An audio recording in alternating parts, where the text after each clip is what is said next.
جی ناظرین، میں ہوں نور آصف، اب دیکھ رہے ہیں سٹی ون نیوز۔ خبر شامل کرتے ہیں جنگ حویلی بہادر شاہ سے۔ پنجاب پاور پلانٹ حویلی بہادر شاہ جنگ میں مزدوروں کو 2 ماہ سے تنخواہ نہ دینے پر سراپا احتجاج، اور ساتھ میں رمضان شریف میں روزے رکھنے پر منع کر دیا۔ جو مزدور روزہ رکھے گا اسے بغیر تنخواہ کے پاور پلانٹ سے نکال دیا جائے گا۔ مزید تفصیل جانتے ہیں جنگ کے نمائندہ ابرار حسین بروانہ سے۔ جی ابرار، آگاہ کیجیے گا۔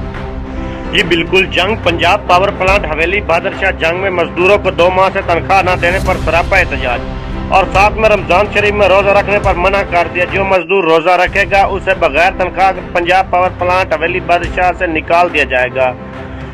جی بالکل، پنجاب پاور پلانٹ حویلی بہادر شاہ جنگ نے 2 ماہ سے مزدوروں کو پاور پلانٹ کے اندر ہی قید کر کے رکھا ہوا ہے اور نہ ہی تنخواہ دے رہے ہیں، جس کی وجہ سے مزدور طبقہ کے گھر کے چولہے ٹھنڈے پڑ گئے ہیں۔ مزدور طبقہ کافی پریشان ہے۔ مزدوروں کا کہنا ہے کہ جب پاور پلانٹ آفس میں تنخواہ کے حوالے سے گئے تو ساتھ میں ہمیں یہ کہا گیا کہ آپ کو تنخواہ عید کے بعد دیں گے۔ آپ میں سے کسی نے رمضان میں روزہ نہیں رکھنا، اگر کسی نے روزہ رکھا تو آپ کو بغیر تنخواہ کے نکال دیا جائے گا۔ مزدوروں کا کہنا ہے کہ ہماری وزیر اعظم وزیر اعلیٰ سے اپیل ہے کہ ہمارا کوئی حل نکالا